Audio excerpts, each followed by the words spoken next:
In the 1950s, when refrigerators were a luxury and food was always scarce, poor families still managed to cook delicious meals with incredible ingenuity. They knew how to make use of leftovers, preserve food long-term, and turn cheap ingredients into flavorful dishes. Today, we will explore 25 smart cooking secrets of poor 50s families, little tips that not only save you a lot of money, but also bring an irresistible traditional flavor. Using mayonnaise to add moisture to cakes. Can you believe the secret behind the softest melt-in-your-mouth cake slices at 50s church socials lay in a jar of mayonnaise? In the post-war era, butter and fresh eggs were often luxury items that a poor family's tight budget could hardly afford every day. Clever housewives discovered a stroke of genius by mixing a few tablespoons of mayonnaise into chocolate or spice cake batter. Since mayonnaise is essentially made of oil, eggs, and a bit of vinegar, it provides perfect moisture and a smooth structure to the cake without changing the signature flavor. Today, amidst countless boxed cake mixes filled with preservatives and artificial flavors, returning to this little tip not only saves money but also brings back the authentic taste of a difficult but love-filled time. It is a testament to using wisdom to elevate the simplest ingredients into a 5-star dessert on the family dinner table. Storing bacon grease in tin cans. In the kitchen of a poor 1950s family, nothing went to waste, especially calorie-rich and flavor-packed fat sources. You likely remember the image of an old tin can always sitting by the stove, where a mother would carefully pour every drop of leftover grease after frying bacon. This grease, with its signature smoky scent and slight saltiness, didn't need refrigeration and stayed fresh for use in many other dishes. Poor 1950s families considered lard a secret weapon that made fried eggs or pan-fried potatoes many times crispier and more fragrant than using regular vegetable oil. A full tin of grease was not just a sign of thriftiness, but a symbol of a cleverly managed and carefully nurtured home. Nowadays, we often have the habit of pouring excess grease down the sink, which is both wasteful and causes clogs, while previous generations saw it as a treasure that enriched their meals. The difference lies in how they knew to turn everything available into the best flavor without spending an extra cent. Using evaporated milk as a substitute for heavy cream. Heavy cream was always a luxury and extremely perishable, completely unsuitable for the tight budgets of large families back then.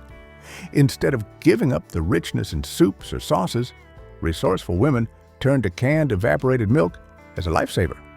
With a creamy consistency similar to heavy cream but much cheaper, evaporated milk could be stored long-term in the pantry without worrying about spoilage. With just a gentle shake and a pop of the lid, the smooth milk poured into the pot like a secret seasoning, creating a velvety texture usually found only in luxury restaurants. From morning coffee and mashed potatoes to batches of fudge, evaporated milk performed its duty excellently at an incredibly low price. Even when lucky enough to have 2 cans on hand, housewives could whip them up to proudly top a pudding. Today, people call it a cooking hack. But for mothers of that era, it was a wonderful intersection of belt-tightening and delicate creativity, helping every family meal stay full of warmth and high-end style. Making salad dressing in old ketchup bottles. Have you ever seen someone wash out an empty glass ketchup bottle to use as a salad dressing mixer instead of buying an expensive shaker? For struggling families in the 50s, fancy kitchen gadgets were unthinkable, so they had to make the most of everything available. After washing the bottle, mothers would add oil, vinegar, a pinch of salt, pepper, and herbs from the garden, then shake it vigorously with traditional muscle power. The narrow neck design of the old ketchup bottle was perfect for controlling the amount of dressing poured over a fresh salad.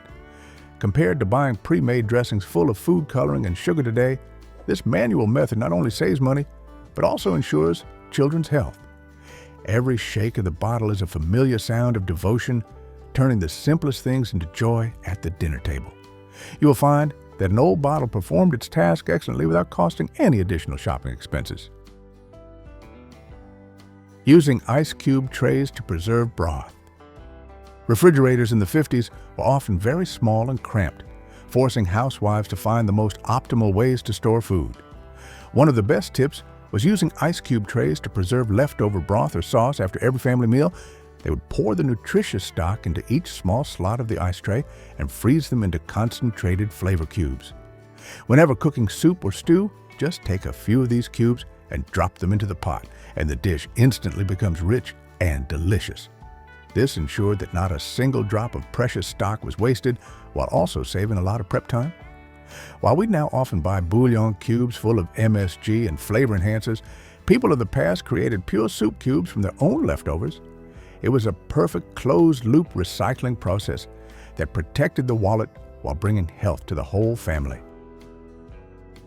Storing celery in aluminum foil. In the 50s, plastic wrap was not common at all, and airtight plastic containers were still something too new for poor households. To keep celery from wilting and losing its crunch in the fridge, housewives shared the secret of wrapping them tightly in foil. Unlike plastic bags that trap moisture and cause vegetables to rot quickly, foil allows just enough moisture to escape to keep celery fresh for up to 2 weeks. This little tip significantly saved weekly grocery money by extending the life of expensive vegetables. Today, we often let celery wilt in airtight plastic bags and then regretfully throw them in the trash after a few days. Returning to using foil as a lifesaver for greens is a simple way to practice a thrifty lifestyle and respect food. Looking at the green, crunchy celery stalks taken out of the shiny foil, you will feel the care and skill of a woman in maintaining the dignity of every family meal. Using gelatin to preserve leftovers. At a time when refrigerators were not common for poor families to keep food for long, gelatin became a genius invention for preserving leftovers. Scraps of vegetables, meat crumbs, or eggs left over from lunch would be skillfully molded by mother into a transparent block of jelly. The gelatin layer surrounding the food acted as a barrier, preventing direct air contact, helping food stay fresh longer and avoiding spoilage. Not only functional for preservation, these meat or vegetable jellies also provided a glamorous look, turning scraps into a dish that looked like it belonged at a festive party. Today, we might find these savory jellies a bit odd, but for previous generations, it was a perfect combination of aesthetics and thrift. Using gelatin shows the incredible versatility of housewives, always trying to bring freshness and excitement to simple meals. If these stories of the previous generation's ingenuity make you feel appreciative, don't forget to hit the hype button right below this video. Each of your hypes will help these historical values reach more people. Saving cereal liners for baking. For families where every penny was precious, spending money on parchment or wax paper for baking was an unnecessary waste. Instead, housewives always kept the inner liner bags of cereal boxes after they were empty, shook out the crumbs, and cut them flat. In 1950s America, a bag of breakfast cereal cost an average of about 18 to 30 cents, equivalent to about $2.50 to $4. And they were extremely durable with excellent non-stick properties, ideal for wrapping sandwiches for work or lining pans when baking. They were even used as a layer when rolling dough, keeping the countertop clean without the dough sticking to the rolling pin. Instead of spending money on specialized parchment paper, regenerating this waste helped them save a significant amount each month. Every old bag smoothed out and tucked away in a drawer was proof of resourcefulness and a mindset of thoroughly protecting family finances. Deodorizing the fridge with coffee grounds. In the 1950s, poor families didn't have a budget for expensive room sprays or chemical scent sachets. Therefore, housewives back then used the coffee grounds from each morning to keep the kitchen smelling fresh. They would gather dried coffee grounds into a small bowl and place it in the deepest corner of the fridge. The porous structure of coffee grounds is extremely effective and completely natural at absorbing strong food odors like onions, fish, or fermented items. This is a smart way to save because it utilizes something that should have been thrown in the trash to do a useful job. Compared to buying baking soda or modern air purifiers, coffee grounds bring a gentle aroma and a cozy feeling to the kitchen. You will see that this simple little tip not only keeps the fridge odor-free, but is also a lesson in maximizing the value of everything around you. turning old bread into toasted breadcrumbs. Bread in the 50s cost between 10 to 20 cents and was usually made from natural ingredients, so it didn't last long and became dry and hard very quickly. Instead of throwing away loaves of bread that were hard as a rock, mothers would cut them into small cubes, mix them with a bit of lard and spices, and then toast them until crispy. The result was fragrant toasted breadcrumbs that brought luxury and a crunchy texture to simple vegetable soups.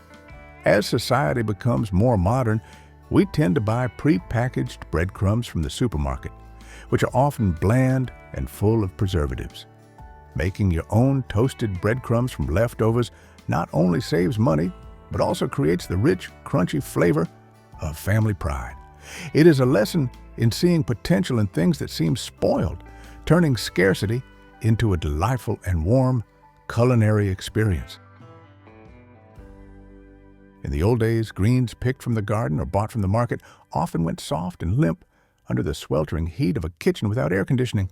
To save wilted lettuce leaves, 1950s housewives would soak them in a bowl of cold water mixed with a bit of white vinegar for about 20 minutes. The acid in the vinegar, along with the coldness of the water, helps the vegetable cells rehydrate, restoring the shine and crunch as if just picked from the branch. This little tip not only maintains the freshness for salads, but also protects the nutritional value of the food. So if you see slightly soft bunches of greens, don't rush to throw them away. In fact, they can still be revived with just a few cheap ingredients available in the kitchen cabinet. Reviving wilted vegetables like this shows respect for the fruits of labor and the desire to bring the best to the family. Every leaf of green, crisp lettuce returning to the dinner plate is a reward for the patience and skillful hands of a busy mother. Adding oatmeal into ground meat. Meat was always the most expensive type of food and was frequently limited in quantity in the menus of poor families. To ensure everyone in the house, especially growing children, had enough to eat, 1950s mothers often chose to use rolled oats to bulk up ground meat when making meatloaf or hamburgers. Oats back then only cost a few dozen cents, but were incredibly valuable. They not only helped increase the volume of the dish, but also had the ability to absorb meat juices, keeping the meat moist and preventing it from drying out when baking.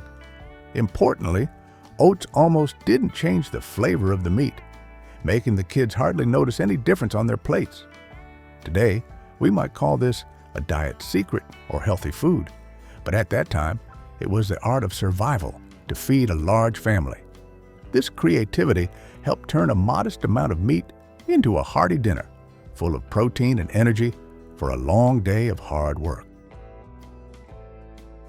Making pancakes from leftover mashed potatoes. Did you know that in the kitchen of a struggling family, even a spoonful of mashed potatoes left at the bottom of the bowl was never allowed to go to waste? Clever mothers would gather cold mashed potatoes from the previous night's dinner, mix in an egg, a bit of flour, and seasoning, then fry them until crispy in a hot pan.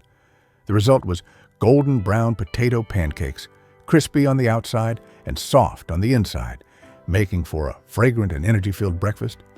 This creativity turned mushy and unappealing leftovers into a culinary masterpiece that made the kids very excited. Nowadays, we often reheat old food in the microwave, making it chewy and dry, while people of the past chose to reincarnate them into a completely new dish. Making pancakes from leftover potatoes not only saves ingredients, but also brings unexpected joy to the family in the morning. Stretching fresh milk with powdered milk. Large families in the 50s often faced the situation of fresh milk disappearing from the fridge after just one quick breakfast.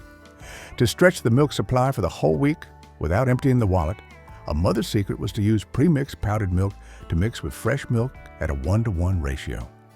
This tip helped double the milk supply for the family at an extremely low cost. While children often couldn't tell the difference in taste when drinking it cold, powdered milk back then was considered backup white gold, always available in the kitchen cabinet to ensure every child had enough calcium and nutrition for growth. Today, we often think of powdered milk as only for infants, but back then it was an effective and practical financial management tool. This resourcefulness helped maintain the daily milk drinking habit for children even during the toughest times.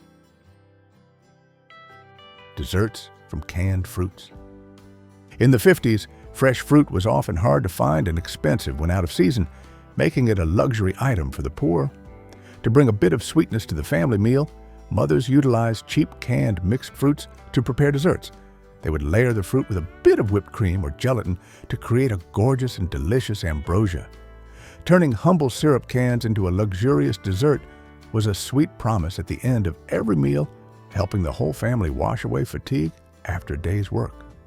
We today often consider canned fruit as low-quality backup food, but back then they were a symbol of abundance and comfort. This creativity shows that even in times of scarcity, a woman always tried to bring color and joy to her home. Rolling dough between wax paper. Have you ever felt tired having to clean up flour scattered all over the kitchen table after every baking session?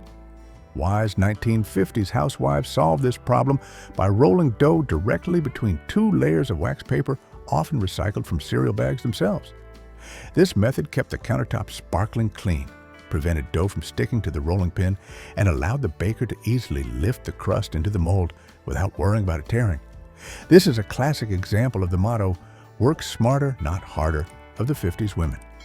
Now, we today have to spend money on expensive silicone mats.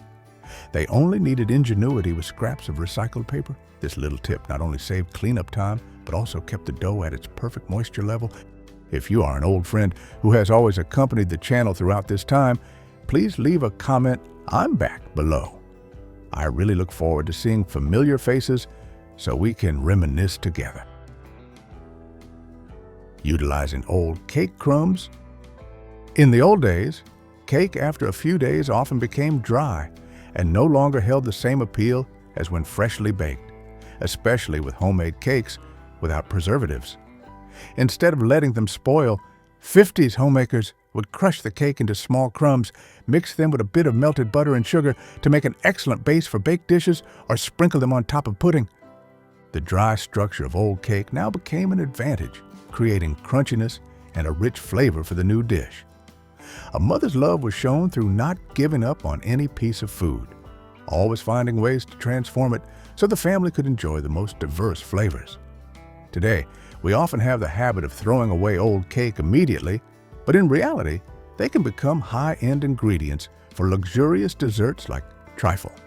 Utilizing old cake crumbs is a lesson in thrift combined with top-tier creative thinking in culinary arts. Using concentrated soup as sauce. Making bechamel white sauce from scratch requires a lot of time, meticulousness, and expensive ingredients like butter, milk, and flour. To save costs and effort, 50s mothers utilized canned concentrated soups like mushroom or tomato soup as a base for stews. Just by adding a bit of water or milk, a cheap can of soup transformed into a smooth, creamy sauce for stews or pasta. This tip was especially useful for busy mothers, helping them still serve warm and delicious meals after a hard day's work. Even though we have all kinds of expensive jarred sauces in the supermarket now, the flavor of sauce from concentrated soup still brings a sense of nostalgia and closeness. The smart upgrade from a humble product into a main ingredient of dinner shows the wonderful flexibility of a woman in the kitchen. That is how they overcame the lack of time and money to maintain high-quality and flavor-filled family meals. Making quick fridge pickles. Do you want to enjoy crunchy pickles without having to wait for weeks or go through complicated canning processes? Women of the 50s created a way to make quick fridge pickles just by soaking vegetables in a hot vinegar sugar mixture in just 1 to 2 days. The whole family had a flavor-packed side dish, turning the last bits of vegetables in the drawer into an attractive dish. They didn't need expensive pressure canning equipment or elaborate preservation processes, yet still kept the freshness of the food. Instead of buying pickles full of food coloring at the store, they handcrafted little jars of joy from their own leftover ingredients. The crunching sound when biting into a quick pickle evokes satisfaction for a carefully prepared and plentiful meal. This ingenuity helped them always have side dishes ready to stimulate the family's taste buds without extra cost. With just a bit of vinegar and sugar, they brought new colors to the family dinner table during difficult days. Softening hard biscuits with a damp towel. How can biscuits baked from the day before that have become hard as stone return to being soft and hot as if just out of the oven? Learn from the ways of 1950s families. Instead of throwing them away because they couldn't be chewed, wrap the biscuits in a clean cloth towel dampened with water. Then, they place the biscuits in the oven to reheat for a few minutes at a low temperature. Steam from the towel slowly seeped into the starch structure, helping the biscuits become soft and radiantly fluffy as if freshly baked. This thoughtfulness did not allow the family to eat dry scraps, while also maximizing food cost savings. Compared to using a microwave today, which often makes biscuits chewy and terrible, this traditional method brings much more perfect results. Turning leftover oatmeal into muffins. Have you ever looked at a pot of leftover oatmeal from breakfast and thought you'd have to throw it away because it had become too sticky and inedible? 1950s housewives never did that. They mixed those leftovers into muffin batter along with a bit of dried fruit. Leftover oatmeal creates a moisture and special structure for muffins that no one could guess the original ingredient was a leftover. This is the pinnacle of thriftiness combined with creativity, turning something considered waste into a wonderful gift in a child's lunchbox. Making muffins from leftover oatmeal not only saves money, but also brings unexpected joy to the children when they see a boring breakfast item turn into a sweet treat. Using cookie cutters for sandwiches. In 1950, a simple slice of sandwich spread with jam or peanut butter every day could make children feel bored, but poor mothers didn't have the money to buy more diverse types of food. To create joy for their children, they used available cookie cutters to cut bread into interesting shapes like stars, hearts, or bears. This small and simple action transformed a humble dish into a surprise and exciting feast in a school lunchbox. While we today often buy pre-decorated fast food at high prices, women of the past used their own ingenuity to create magic from a slice of white bread. Shaping sandwiches is a lesson in delicacy, showing that even in scarcity, people can still create invaluable spiritual values for their loved ones. Keeping butter wrappers for greasing pans. In the 50s, butter was one of the most expensive items on the grocery list, so no one dared to waste even the smallest streak of butter stuck on the wrapper. Thrifty women often neatly folded used butter wrappers and kept them in a corner of the fridge. When baking was needed, they would take these papers out and use the remaining butter stuck on them to grease and non-stick the baking pans. The leftover amount of butter was usually just enough to create a perfect film without needing to cut more new butter from the stick in use. The mindset of not wasting anything was deeply ingrained in the way of life and became part of the identity of housewives at that time. Now we have non-stick sprays containing chemicals, while people of the past used what should have been trash to do the same thing effectively and safely. These little tips are wonderful, aren't they? If you found this video helpful, don't forget to like and subscribe to join us in preserving wisdom from the past. Using kitchen towels to proof dough. In a poor family kitchen in the 50s, there was no sign of bread machines or modern specialized proofing cabinets. To help dough rise evenly and beautifully, a mother would often cover a clean, soft cotton towel over the bowl of dough and place it in the warmest corner of the kitchen. The cloth towel played an important role by both maintaining moisture for the dough and preventing dust and drafts, while creating a stable temperature environment for the yeast to work. This method showed faith in the natural rhythm of time and the patience of the baker. While machines today do everything for us, the previous generation used their hands and a simple towel to create fragrant, love-filled loaves of bread. Using a towel to proof dough was not just a cooking technique, but also a symbolic image of the protection and meticulous care a woman gave to her home. Simmering bones for broth. For struggling families, animal bones were never considered waste, but a valuable source of nutrition that needed to be fully exploited. Housewives would gather all kinds of leftover chicken, beef, or pork bones and simmer them for hours with scraps of onions and carrot tops that were normally discarded during preparation. This slow simmering process created a rich broth, high in collagen and minerals, becoming the perfect foundation for dozens of different soups and stews throughout the week. This truly was a way to turn waste into liquid gold for the family's health without any extra cost. The fragrant scent of broth wafting through the kitchen all afternoon evoked coziness and the security of a full dinner. Simmering bones for broth not only made meals tastier, but was also a lesson in gratitude for every source of life gifted by nature. Wrapping sandwiches in parchment paper. Before Ziploc bags or plastic wraps were born and dominated the market, wax paper was the only and best choice for wrapping sandwiches to take to work or school. 1950s, mothers often wrapped sandwiches tightly with parchment paper, then carefully tied them with a small piece of twine or hemp string. The clever thing about wax paper is that it allows food to breathe, helping the bread crust stay crunchy without becoming damp or sweating as it would in a sealed plastic bag. Each neatly prepared little package was a silent message sent to husbands and children. Mother is always by your side, taking care of everyone. Today, single-use plastic is causing serious environmental pollution, while the wax paper and twine of the past carried a nostalgic beauty and were very nature-friendly. Wrapping sandwiches in parchment paper was not just a skill, but an expression of devotion, turning simple slices of bread into a meaningful spiritual gift. It is a beautiful image of an era where meticulousness was placed above all else in every smallest action. Using saltine cracker crumbs for breading. Specialized breading like panko wasn't always available or within the reach of a struggling family's budget. Instead, they would utilize old saltine crackers that had lost their original crunch, crushing them into small crumbs to make a breading layer for meat. Since saltine crackers already had seasoning and a signature richness, they created an extremely delicious and crunchy coating for chicken or fried tomatoes. This resourcefulness helped turn old things that seemed destined for the trash into a vital component, creating appeal for the main dish. Today, we often rush to buy pre-mixed breading packets, while using the bottom of a glass to crush crackers brings a much more unique texture and flavor.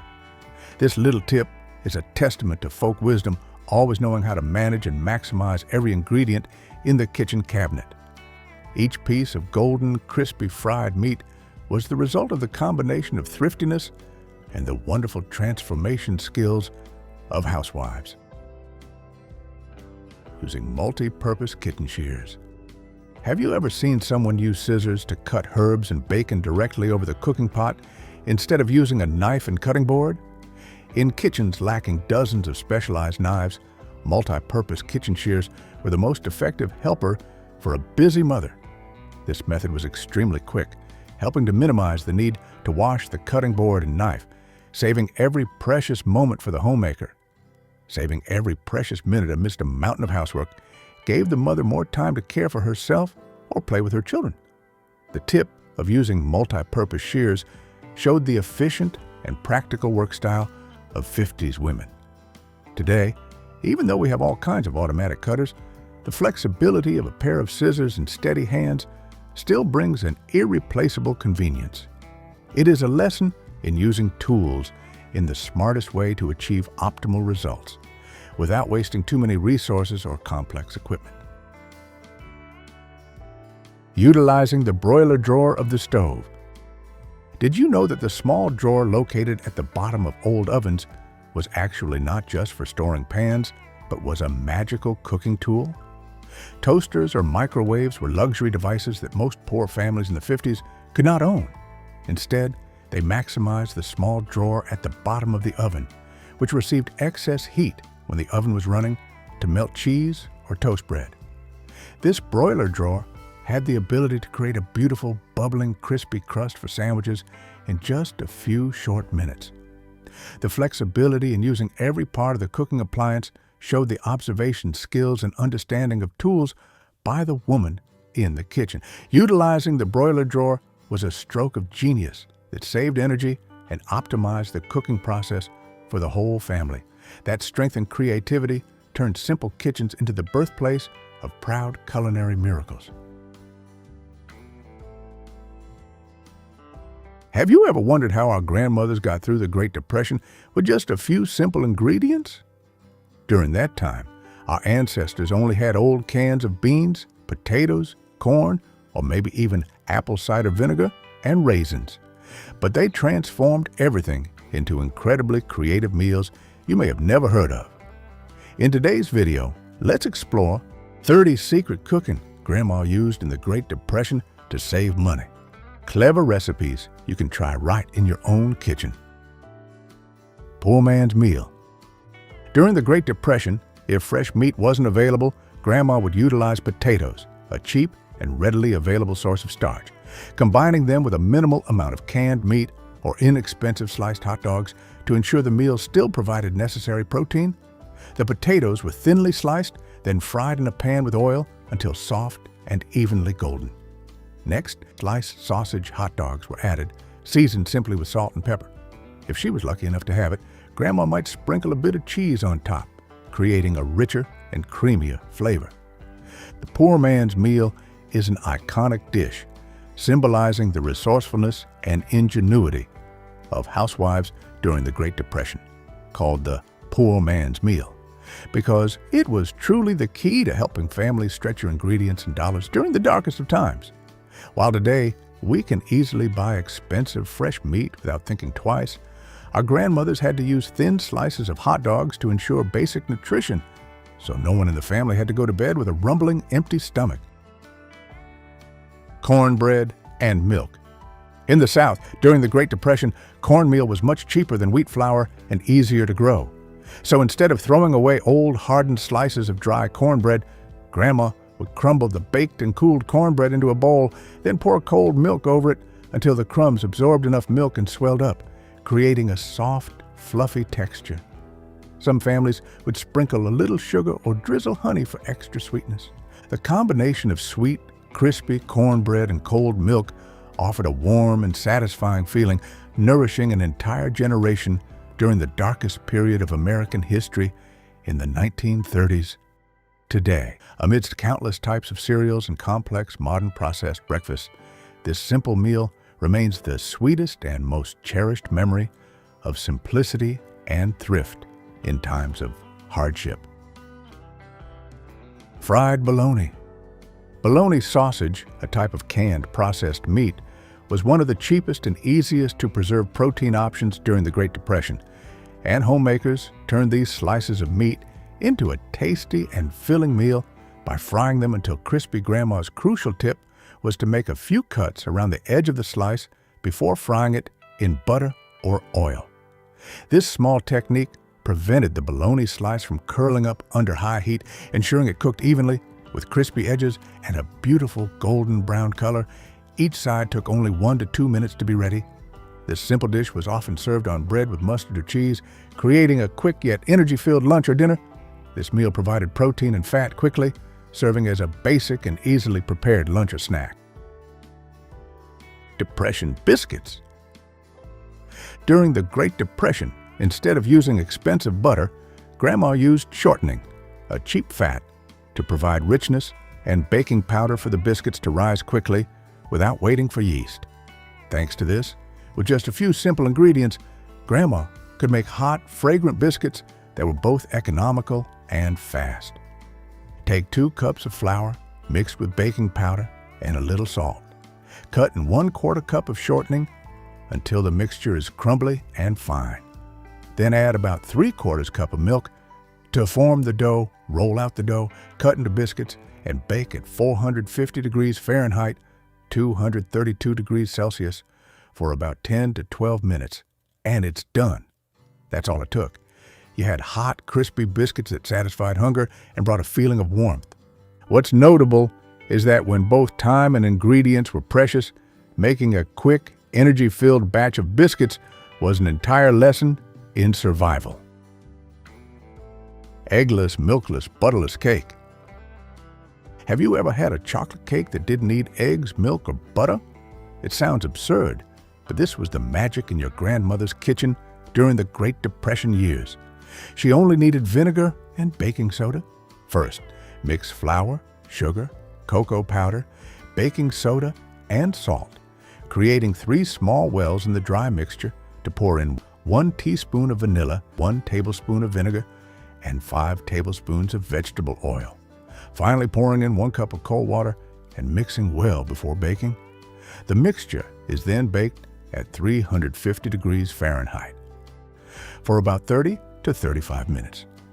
The chemical reaction between the vinegar and baking soda creates carbon dioxide, causing the cake to rise amazingly light and fluffy, completely replacing the role of eggs and butter. This cake is also known as the Depression cake or wacky cake because it was created out of extreme creativity during hardship. Meatloaf with oatmeal. During difficult times, when ground beef became an expensive and scarce ingredient, housewives created an economical meatloaf by using rolled oats as the primary filler. Oatmeal was not only cheap, but also retained moisture in the meatloaf, making the dish soft, delicious, and easy to enjoy. Simply mix 1 pound of ground beef, eggs, chopped onion with 1 cup of rolled oats, half a cup of milk, and a little ketchup to enhance the flavor. Then shape it into a loaf. Spread extra ketchup on top and bake at 350 degrees Fahrenheit for about 1 hour until the meat is cooked through. Let the meat rest for a few minutes before slicing. This is a filling, protein-rich dish designed to stretch a limited meat supply, making it an economical choice for dinner. We are learning to eat oatmeal for health, but Grandma used it as a smart, thrifty, and creative survival solution in the kitchen back then. Bean sandwiches. When meat and cheese became luxury ingredients, Grandma turned to mashed beans, such as navy beans or chickpeas, as a smart, high-fiber and nutritious protein substitute for sandwich filling. Mash 1 can of beans, mix with about 1 tablespoon of mayonnaise or Greek yogurt, and season with a little salt and pepper. This mixture was spread thickly onto bread, with the addition of lettuce, tomatoes, or pickles. If available, the result was a quick, convenient, protein-rich, filling, and extremely economical meal. And few people know that mixing mashed beans with mayonnaise or Greek yogurt creates a creamy, rich mixture that keeps the sandwich from being dry and still delicious. This recipe reflects the ingenuity of the previous generation in utilizing ingredients. Even when food sources were limited, Grandma still created a nutritious and delicious meal. Potato pancakes?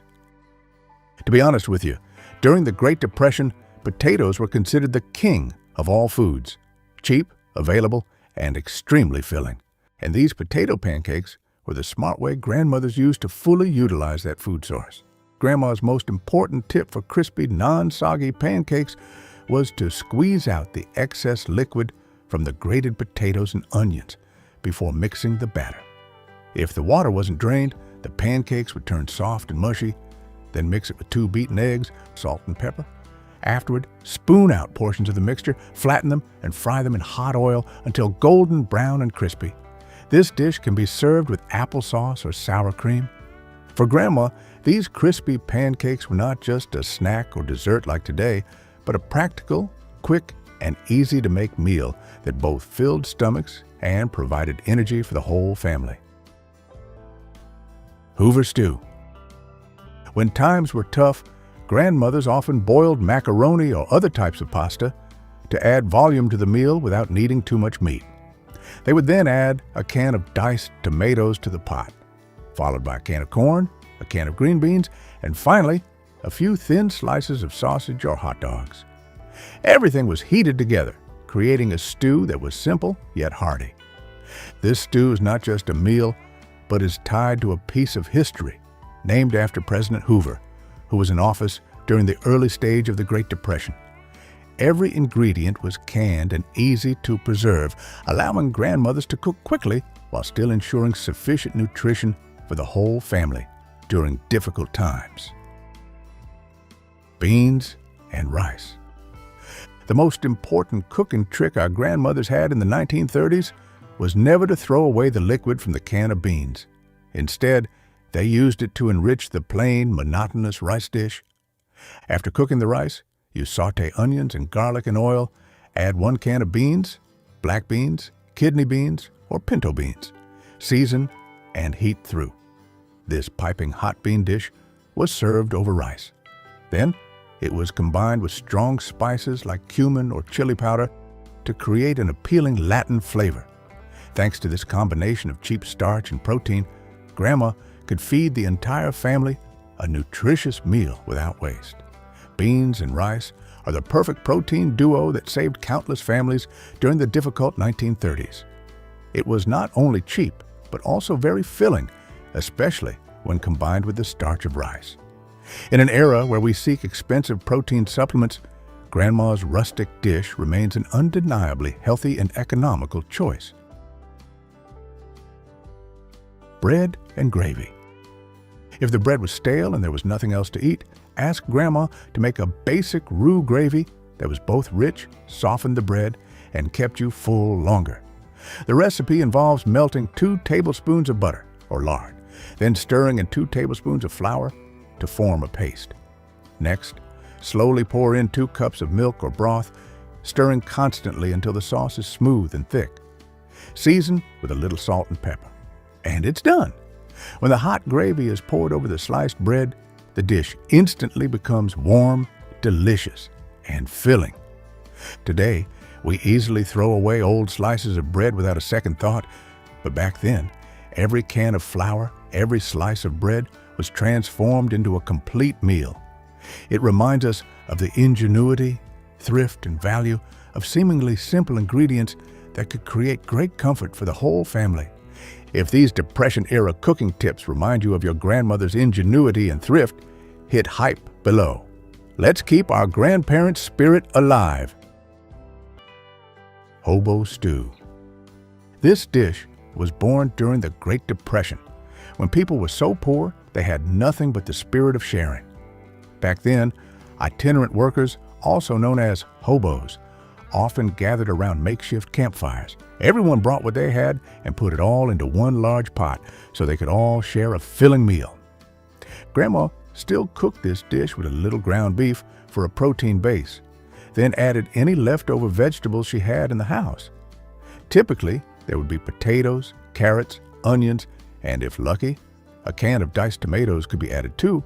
Sauté 1 pound of ground beef until browned, add the vegetables, then pour in water or broth, and cook for about an hour until everything is soft and blended together. But what makes hobo stew special is not just the flavor, but the story behind it. The story of humanity during times of hardship. No one had much, but everyone shared a little so that everyone could eat and survive the stormy days together. Johnny cakes. When making Johnny cakes during the Great Depression, Grandma always used boiling water to mix the cornmeal. It sounds minor, but the boiling water helped the flour swell evenly, creating a thick and smooth mixture. This is why, when fried, the cakes had a crispy golden crust, while the inside remained soft and faintly fragrant of corn. The recipe was also incredibly simple. Just 1 cup of cornmeal, a pinch of salt, a little sugar, mixed with 1 cup of boiling water. When the mixture thickened, Grandma spooned small portions into a hot oiled pan, pressed them lightly to flatten, and fried for about 3 to 4 minutes per side until golden brown. This dish was filling and warming, especially when eaten hot with a little melted butter or drizzled with sweet honey.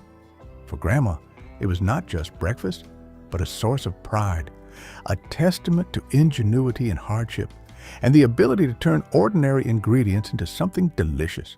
Today, when everything is readily available, few remember that it was from these simple cakes that our grandmothers taught us to appreciate every grain of flour, every meal, and the value of the hands that made them.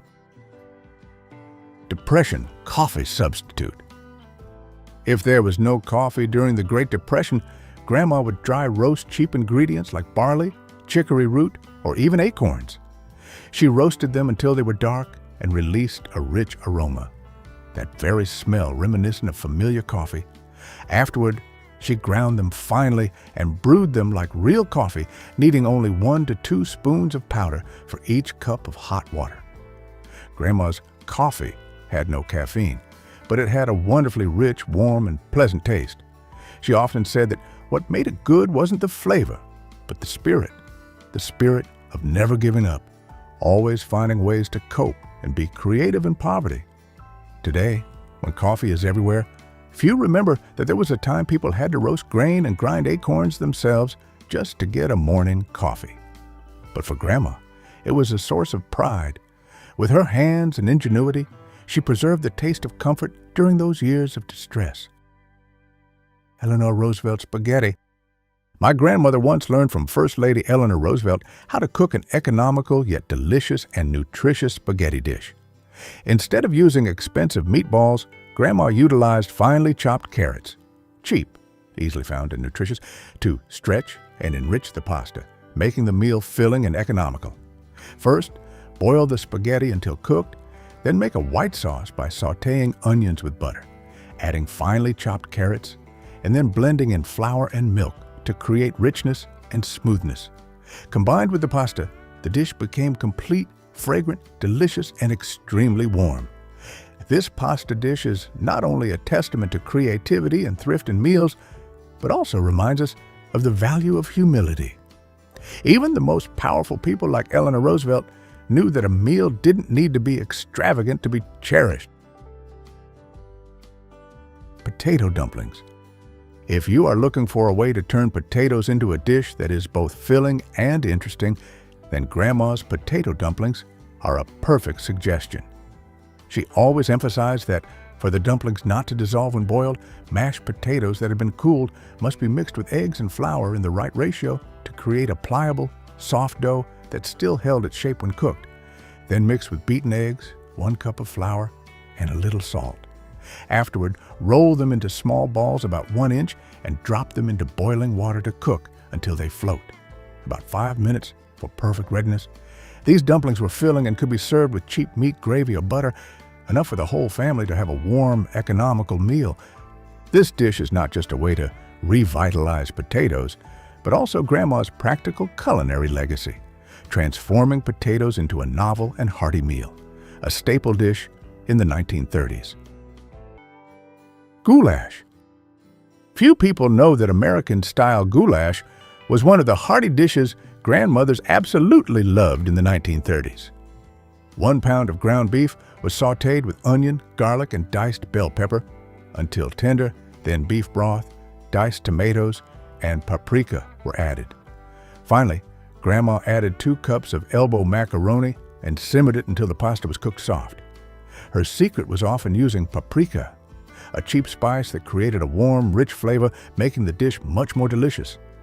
Canned tomatoes were used to make the broth flavorful without being costly, and elbow macaroni created a huge volume, helping to stretch the meal for the whole family without needing too much meat. This goulash dish teaches us a valuable lesson. Using less meat and more starch and vegetables still fills the whole family while remaining nutritious. Compared to modern meals with quick, convenient delivery food, Grandma's goulash brings a feeling of warmth, familiarity, and kitchen creativity.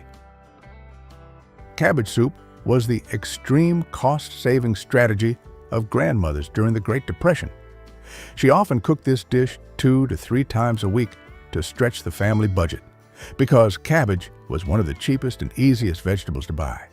The simple recipe involved sautéing onion and garlic, adding 6 cups of broth, then adding 1 head of chopped cabbage, carrots, and diced potatoes. Simmer for about 30 minutes.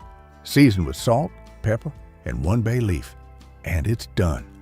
This simmering method created naturally sweet broth, delicious and nutritious, without needing expensive meat.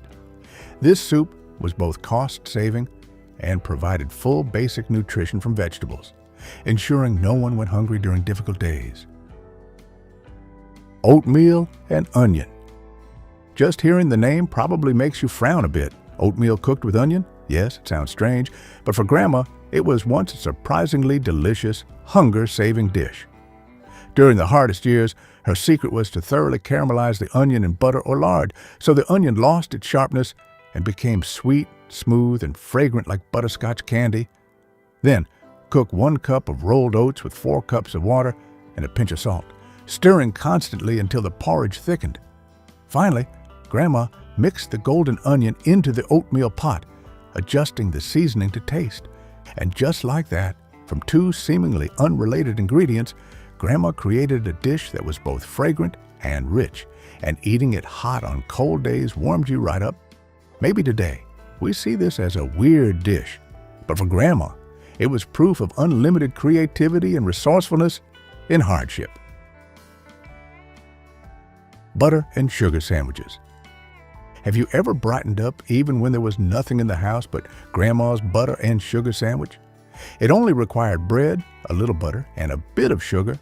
But for those who lived through the tough times, this was an extravagant dessert of a poor childhood. Housewives would first toast the bread until golden, spread butter or lard generously, sprinkle 1 to 2 tablespoons of granulated sugar, and then sandwich the slices together. The warm, crispy toast caused the butter to melt slightly, blending with the sprinkled granulated sugar, creating a sweet and rich layer, just enough to make the children forget their hunger pangs. Afterward, Grandma pressed the 2 slices together, sometimes cutting them diagonally for a nice look, as if it were the most luxurious cake in the world. Soy and lima bean loaf. If you think only meat can make a meatloaf, try looking at this unique, clever dish from your grandmother in the 1930s, the soy and lima bean loaf. Mix cooked and mashed soybeans and lima beans with onion, eggs, and breadcrumbs, about 1/2 cup, to mimic the dense texture of ground beef, then season slightly to taste. Afterward, shape it into a loaf and bake at 350 degrees Fahrenheit for about 45 minutes. When it comes out of the oven, you have a soft, fragrant, and nutritious vegetarian meatloaf.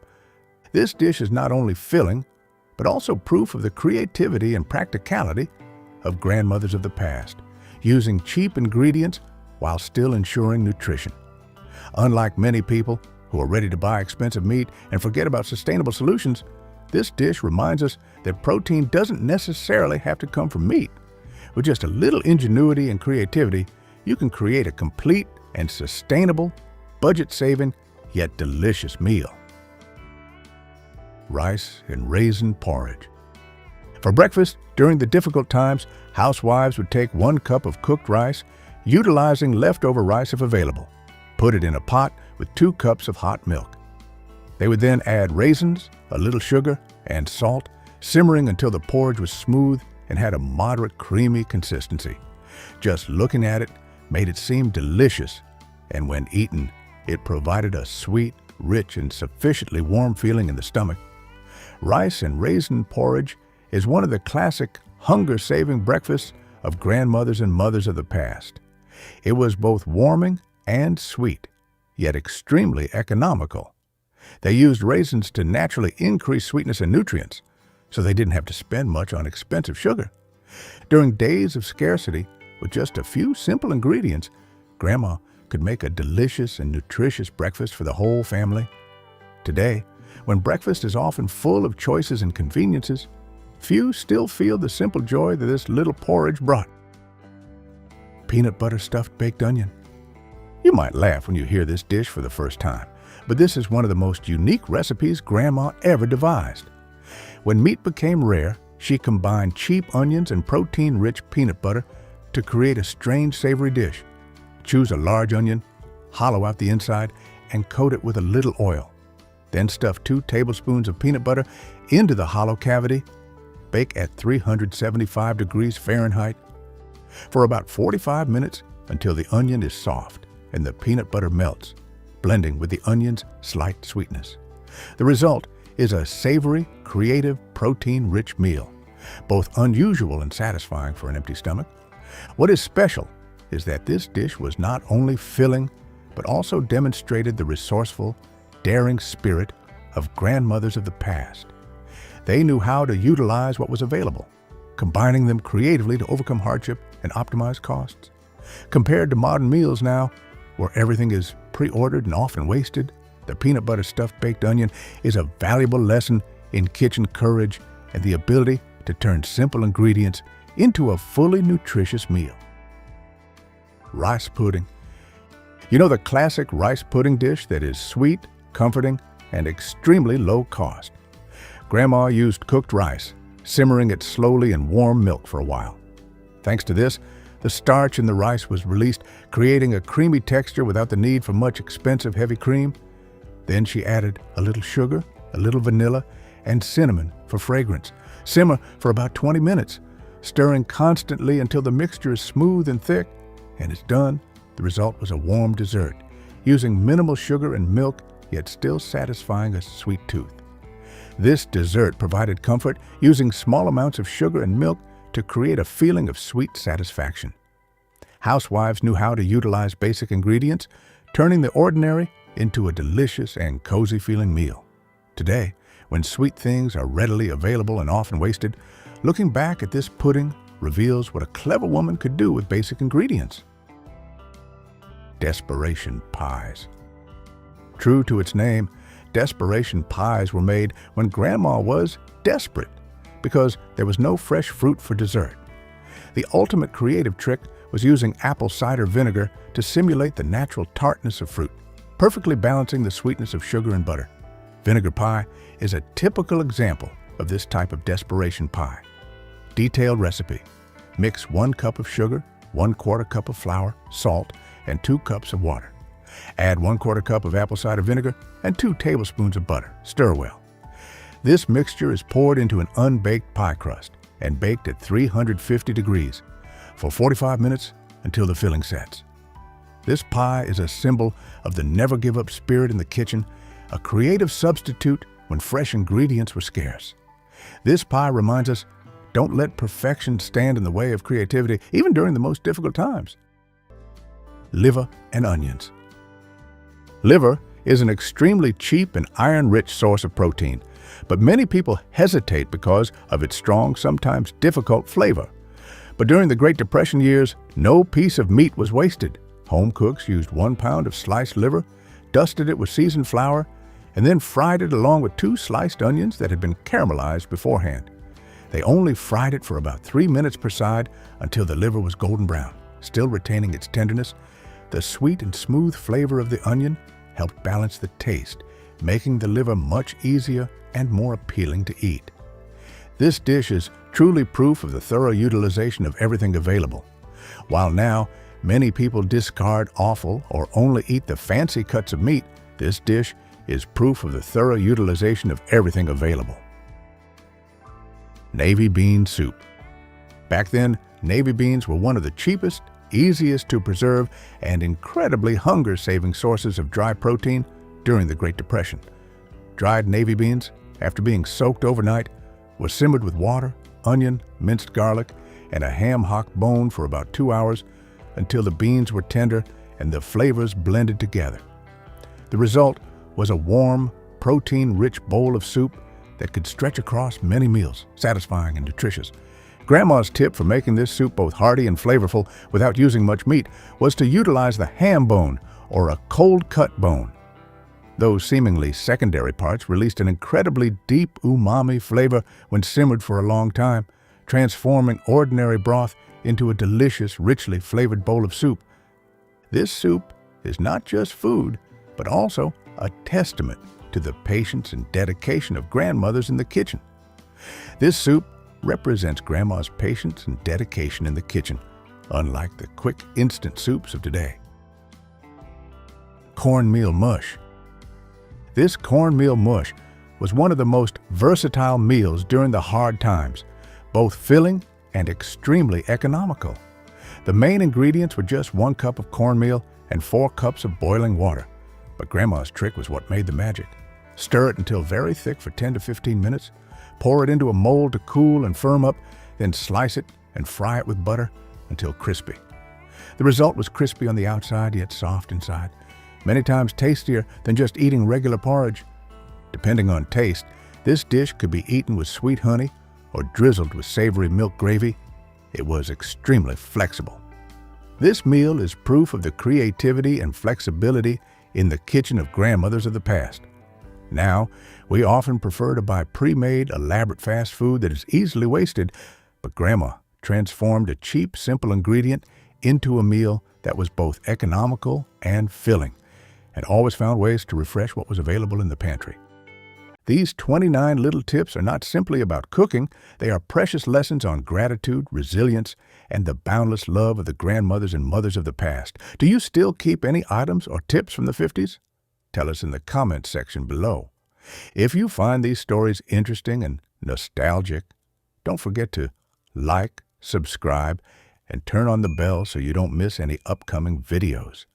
And if you're curious about the unbelievably cheap meals our grandparents used to eat to survive, from potato skin soup to items that sound strange but are full of memories, then the video 25 Cheap Meals Our Grandparents Ate to Survive will surely surprise you.